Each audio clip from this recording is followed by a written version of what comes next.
बिस्मिल्लाहिर्रहमानिर्रहीम। अस्सलाम वालेकुम दोस्तों, एक नई वीडियो के साथ हाजिर हैं। चले अपनी वीडियो स्टार्ट करते हैं। आज की वीडियो जो है वो अमेरिका के F-117 नाइट हॉक की एक अनटोल्ड स्टोरी के ऊपर है। 1980s के अंदर जब इस जहाज के ऊपर काम हो रहा था, उस वक्त ये बेसिकली एक ब्लैक प्रोजेक्ट था। ब्लैक प्रोजेक्ट मैं आपको पहले भी बता चुका हूँ, वो होता है कि जिसके बारे में बात नहीं की जाती, जिसका नाम जाहिर नहीं किया जाता, लेकिन उसके लिए फंड जो है एलोकेट करने होते हैं और उसके ऊपर सीक्रेसी के अंदर जो है वो वर्किंग हो रही होती है। F-117 के ऊपर जब काम हो रहा था तो इस प्रोजेक्ट का नाम था प्रोजेक्ट मून ब्लोअर। उस वक्त अमेरिका का जो प्रेसिडेंट था उसका नाम था रोनाल्ड रीगन और उस वक्त की यूके प्राइम मिनिस्टर जिसका नाम मार्गरेट थैचर था, जिसको आयरन लेडी भी कहा जाता था। दोनों की आपस में बहुत ज्यादा गहरी दोस्ती थी, क्योंकि उस वक्त अमेरिका और इंग्लैंड जो कि दोनों उस वक्त नेटो के कंट्रीज थे, उनका जो कॉमन एनिमी था वो था सोवियत यूनियन। इस वजह से जब अमेरिका इस F-117 जहाज के ऊपर वर्किंग कर रहा था, जो कि समझा जाता है कि दुनिया का पहला स्टेल्थ जहाज था, रोनाल्ड रीगन ने इस प्रोजेक्ट के अंदर इंग्लैंड को भी शामिल करने का फैसला किया। उसने मार्गरेट थैचर को जो है वो एक खत लिखा।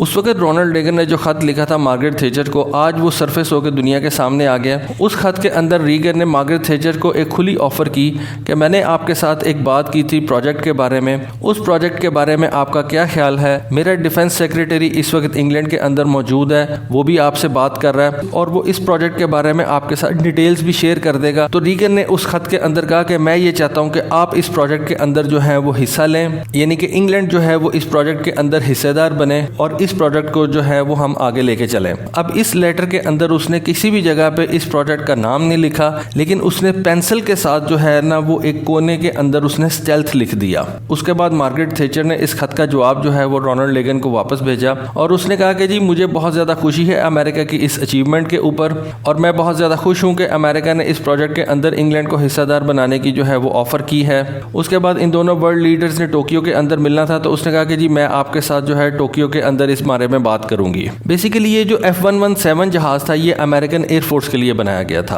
अमेरिकन नेवी जो थी वो भी उस वक्त इंटरेस्टेड थी इस स्टेल्थ जहाज के अंदर, क्योंकि डेफिनेटली जब एयरफोर्स एक स्टेल्थ जहाज इस्तेमाल करेगी तो नेवी का ख्याल था कि उसको भी एक स्टेल्थ जहाज की जरूरत होनी चाहिए और वो भी इस जहाज के अंदर इंटरेस्टेड थी। लेकिन जो एयरफोर्स के लिए बनाया हुआ जहाज था वो नेवी के लिए फिजिबल नहीं था। अमेरिकन जो थे वो ये चाहते थे कि अमेरिकन नेवी और इंग्लैंड की नेवी जो है वो मिलकर इस प्रोजेक्ट के अंदर हिस्सा लें, इंग्लैंड भी इस प्रोजेक्ट के अंदर जो है वो कंट्रीब्यूट करे और हम इस F-117 का एक ऐसा वर्जन जो है उसको बना लें जो कि अमेरिकन नेवी और इंग्लैंड की नेवी के लिए जो है वो फिजिबल हो और दोनों नेवीज जो है मिलकर इस जहाज को बनाए, डेवलप करें और इस्तेमाल करें। इससे अमेरिका का ख्याल ये था कि F-117 की जो कॉस्ट है वो मजीद नीचे आ जाएगी, क्योंकि अपनी एयरफोर्स के लिए तो अमेरिका F-117 बना रहा था, लेकिन F-117 का एक नेवल वर्जन अमेरिका बना रहा था, उसको उसने नाम दिया हुआ था F-117NX सीहॉक, जिसके लिए अमेरिका का ख्याल ये था कि अगर वो इंग्लैंड को शामिल कर लेता है तो इस जहाज की प्राइस जो है वो नीचे आ जाएगी और अमेरिकन नेवी भी इसको अफोर्ड कर सकेगी और इंग्लैंड भी जो है वो इस प्रोजेक्ट के अंदर शामिल हो जाएगा और F-117 स्टेल्थ जहाज जो है वो सोवियत यूनियन को काउंटर करने के लिए यूरोप के अंदर रख देंगे हम।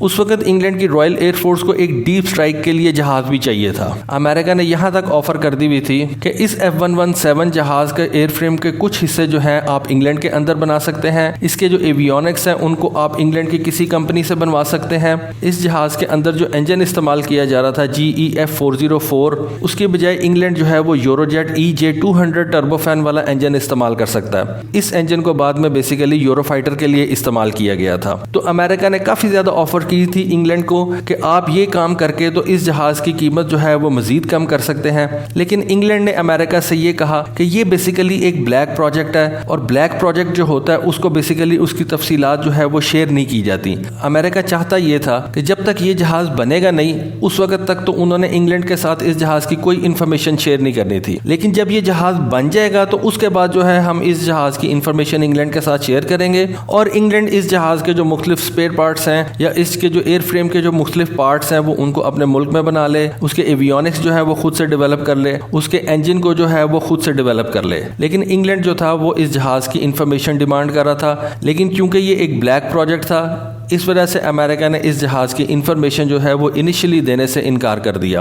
और अमेरिकन ने इंग्लैंड से ये कहा कि आप इस जहाज को हमें पहले डेवलप कर लेने दें, इसको अच्छे तरीके से बना लेने दें, उसके बाद हम जो है इस जहाज की सारी इंफॉर्मेशन आपके साथ शेयर कर देंगे और आप इस जहाज के अंदर अपने मुताबिक मॉडिफिकेशंस भी कर लीजिएगा। क्योंकि F-117 जो इस कॉन्फ़िगरेशन के अंदर बनाया गया था ये नेवी के लिए सूटेबल नहीं था, क्योंकि आप देख सकते हैं कि ये जो F-117 है ये बेसिकली एक डेल्टा विंग टाइप का जहाज है, लेकिन नेवी के लिए इसके अंदर जो है वो हॉरिजॉन्टल टेल होनी जरूरी थी। अमेरिकन नेवी और इंग्लैंड की भी डिमांड थी कि इस जहाज के अंदर जो है वो मॉडिफिकेशंस की जाए। ये बाद में बातें सामने आई। इन डिमांड्स को लॉकहीड मार्टिन जो है वो पहले से समझती थी। अमेरिकन नेवी ने अपने इन डिमांड्स को लॉकहीड मार्टिन से डिस्कस किया था और लॉकहीड मार्टिन ने ये आइडिया दिया था कि हम F117 के अंदर हॉरिजॉन्टल टेल जो है उसको ऐड करेंगे और उसको एक नया डेजिग्नेशन दे देंगे F117NX, जो कि इंग्लैंड की एयरफोर्स और नेवी के लिए सूटेबल होगा और अमेरिका की नेवी के लिए भी सूटेबल होगा। फिर इसके लिए उन्होंने एक और इसके अंदर चेंजेस लेके आने की कोशिश की कि जो इसके विंग्स हैं उनका एंगल जो है वो उसको कम किया जाए, क्योंकि F117 के जो विंग्स हैं वो बहुत ज़्यादा स्वीप थे,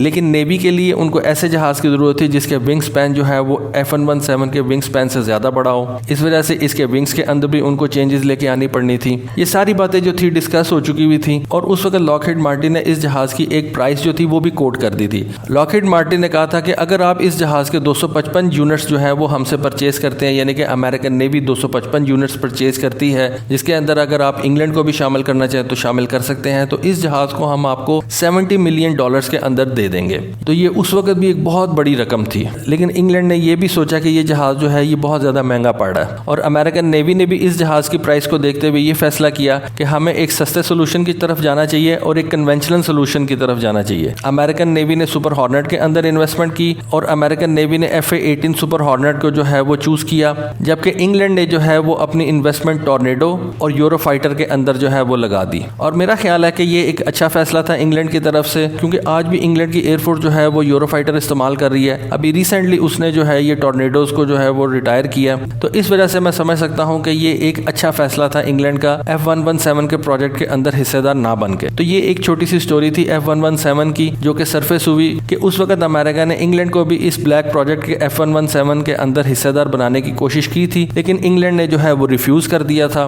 फिर आपको पता है कि यूरोप के अंदर एक F117 जो था उसको शॉट डाउन भी किया गया था, तो जिस वजह से लोग यही समझते हैं कि इस जहाज को इंग्लैंड ने ना लेके एक अच्छा इकदाम किया है। तो ये थी एक F117 की अनटोल्ड स्टोरी, सोचा आपके साथ डिस्कस करूं, आपके साथ शेयर करूं। तो दोस्तों होपफुली आपको ये आज की वीडियो, आज की इन्फॉर्मेशन पसंद आई होगी। कमेंट सेक्शन के अंदर जरूर बताइएगा। आज के लिए बस इतना ही। Thank you. Allah Hafiz.